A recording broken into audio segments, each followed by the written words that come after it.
I had a really good friend of mine, I went to lunch and he said, I don't know who this guy is here in front of me. And he goes, let me ask you a question, honestly. Right now, what are you grateful for? And at the lunch I said, jack shit, nothing, brother. There's nothing good in my life right now. And I'm not exaggerating this to you when I tell you this, and this is a factual story. As I'm mouthing these words, two people walked in with an older man. Both of them clearly were fighting cancer somehow. Both had lost their hair. One of the ladies had a bonnet on, and they were barely moving in. Both walked by our table and gave me the most warm greeting, the warmest smile as a stranger.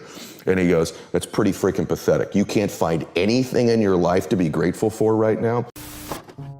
And on the drive home, I'm not kidding you, I started to stack gratitude. I started to take inventory.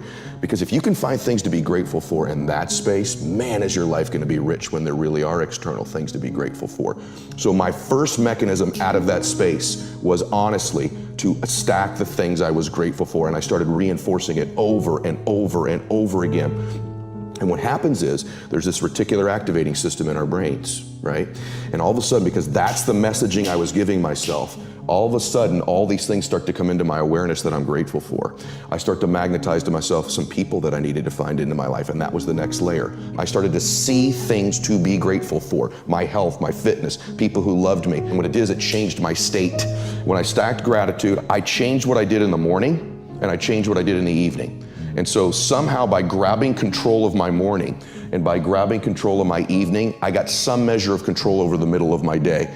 I was an out of control person back in those days, meaning this: I woke up worried, stressed, fearful, and I immediately start thinking about a bill I had to pay, something that was wrong, and I'm in a state of reaction to begin I'm talking within 6 minutes of waking up, 6 seconds. Most people listening to this, that's what they do. I said, I gotta grab control of my morning, and I set up routines in my morning. Maybe they served me, maybe they didn't, but they were things I could deliver on doing for myself. That which you do not hate, you will eventually tolerate. And I think that identifies most people's lives. In other words, average becomes sort of like this slow asphyxiation. It's almost like an anesthetic. And that over time we become kind of immune and dulled to the average that we're becoming. I know this is true, at least for me. You probably experience it yourself too. And so over time we sort of minimize where we're at. In other words, I'm a little pudgy instead of being, no, you're a fat ass, right? You don't magnify the degree to which the pain ought to be affecting you.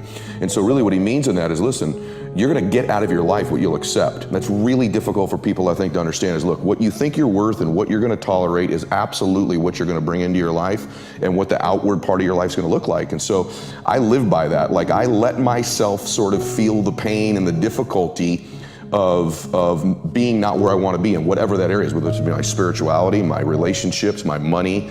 I let myself feel that pain because, as you know, there's two motivators, right? There's the gaining of pleasure, right? Wanting to go get something, chasing the dream, but then there's the avoidance of pain. And for a lot of champions, that's a pretty big driving force for them. And so at least for me, I leverage both of those things on me to get myself to take action. So this thing people think that, like, I'll be happy when? Once I get like this big, amazing home, or once I get this car, or once I get this relationship or an amount of money, then I'll allow myself some happiness. The problem is the finish line always moves. You never arrive there, right? The other part is people think, well, if I enjoy myself now, I'm gonna lose my drive. In other words, if I can just wire myself with enough pain all the time, I won't lose my drive or ambition. The truth is there's no correlation between the two at all. There's no relationship between you feeling complete pain all the time and losing drive. And so I talk about living in a state of blissful dissatisfaction. And really the best example of that would be like if you've ever, I love a good meal, right? You know, if I bite into a great piece of steak, if you're a steak eater like I am, you take that first bite, it's like complete bliss, right? There's no correlation between how great that tasted and your lack of desire for the next bite. In fact, that bliss causes you to want more of it. And so the more we can begin to reward ourselves with bliss, we're not gonna lose our dissatisfaction. We're not gonna lose that. And so for me, our brains, there's dopamine hit you get when you do something successful. If you constantly cheat yourself out of that hit, right, biomechanically in your body, less and less in the future will you want to achieve the next level, the next dream, the next step. And that's why so many people stall out in life. They got to a certain point and they cheated themselves out of the bliss, out of the celebration. It's important that we celebrate our wins. We celebrate our lives because it causes us to want the next bite.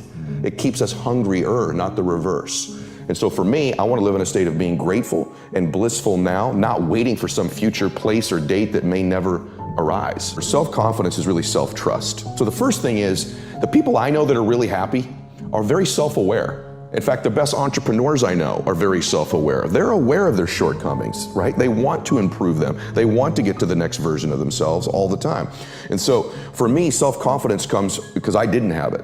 And I think anytime you meet somebody like yourself or myself who might now appear self-confident, it's because I really had to find tools and resources because I was so insecure and shy and introverted. So I had to find techniques and resources to build that up in me. And for me, it's very simple. It's the promises that I keep to myself. If I have a habit over and over of beginning to stack one on top of the other, of keeping promises I make to me, not other people. In other words, the minute you begin to get external in your life, worrying about what other people think about you, right? You've lost all control, and it never fills you up. And people's admiration, people's gratitude towards you will never fill you up. It's your own inside. And so for me, self-confidence comes from keeping the promises I make to myself. And the other part of it is being aware I'm doing it.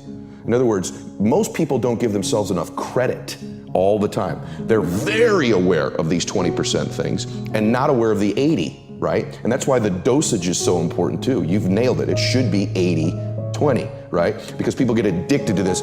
I'm not good at this. People don't like this about me. I don't feel good. Instead of focusing on the 80 and stacking it up. Wow, I did eat what I said I was going to today. I did get up when I said I was going to. I made the amount of phone calls. I treated people in such a way I promised myself. It's not just doing those things. It's rewarding it. It's being aware of it and stacking that up. When I work with athletes, the successful athletes I work with, when they're in a slump, it's never that they can't hit a ball anymore or make a shot or swing a golf club. They've lost their self-confidence. Somewhere along the way, they've lost the ability to focus on the things they are great at and stacking those promises they make to themselves. And the way I get them to break their slump is not correcting their swing or getting them positive. It's getting them to acknowledge the small promises, showing up to batting practice early, hitting that extra bucket of balls, beginning to reward themselves for the extra promises they keep to themselves, puts them back in a state of self-confidence. All of a sudden, they're hitting the ball great again.